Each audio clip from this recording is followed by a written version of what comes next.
The hospitality and tourism industry was among those hardest hit by the COVID-19 pandemic. 2 years in, we look at how the sector is faring as well as sustainability in business with Tajara, leisure and hospitality groups, Cyndy Jarabata. Cyndy, great to have you with us on The Final Word. First of all, is the country's hospitality and tourism back in shape? Are we back to pre-pandemic levels? There's some hotels. Hello, Rico. So good evening and thanks for having me. So there's some hotels wherein we are actually back in the pre-pandemic level, but I wouldn't say all sectors in the industry, nor in all regions in the country. So, of course, one of the things we're also trying to protect would be maybe about 70-80% of the hotels and resorts in the country, which is managed by mom and pop operations. So we're quite concerned on that one. But most of the key areas in the city and even the key destinations in the country, I would say we're back to pre-COVID level. What about business travel, Cyndy, and the MICE business? Back in full operations once again?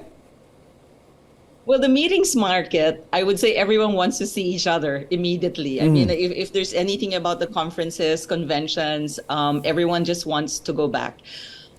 Business travel, I think we're still not yet at that level. We still, of course, expect a lot from other regions to come back to the Philippines, but we're getting there. All right, Tajara promotes sustainable development and eco-friendly practices in the hospitality and tourism industry. Are we seeing that now in many of the developments? I would always say it should start from development side.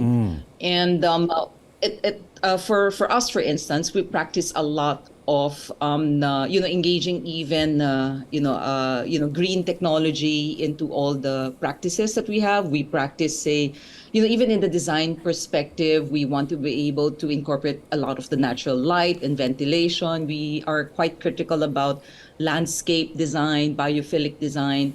So in most of our projects, yes. And a lot of the owners now, even if it's projects or hotels that have been there for quite some time, they do practice it also in operations.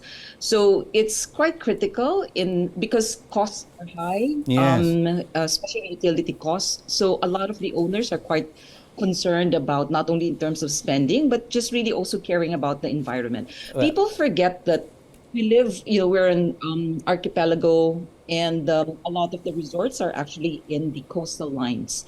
So these are something we should also protect in terms of not only in terms of development, but how do we become more sustainable in a lot of the projects? Yeah, because it's a big question right now, right? Especially for businessmen who are always looking at their bottom line.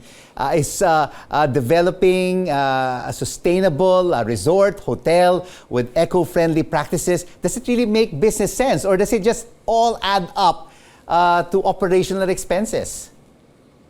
Rico, a lot of the consumers right now are very particular in terms of if there are any green practices that the hotel operation or hotel owners actually do. So I know for a fact that when you book online with all the online travel agents, the consumer actually look at, are you eco-friendly? Are you practicing a lot of the green technology? Or are you innovative enough to make sure that you also cut costs or you protect environment?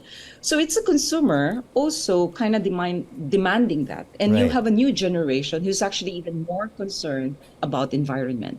So yes, it does make sense in terms of bottom line. Not only in terms of profitability, but also in cutting costs. And we have to also recognize that a lot of the resorts are also in the coast. So I would say it is critical, it's crucial, and it's also our responsibility. It is indeed. But how do we stack up, Cyndy, versus our ASEAN neighbors when it comes to green technology and eco-friendly practices? Because you say tourists now are very particular, right? So would they rather go to a Thailand or Indonesia because they have more green technology in this hotel development or resort vis-a-vis the Philippines?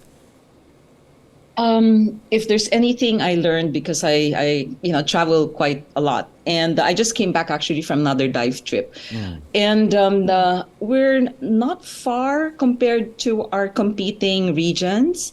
Plastic pollution is also quite a concern among a lot of the resort owners, island, and especially island destinations. Yes.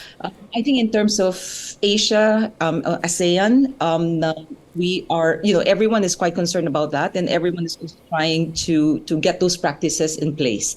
So green technology is definitely in terms of keeping up, no, with the development and keeping up with operations. So it's not just the Philippines, I believe; it's all other countries as well. Thank you so much for your insights on sustainable development and eco-friendly trends. Tajara Leisure and Hospitality Group President Cyndy Tan Jarabata.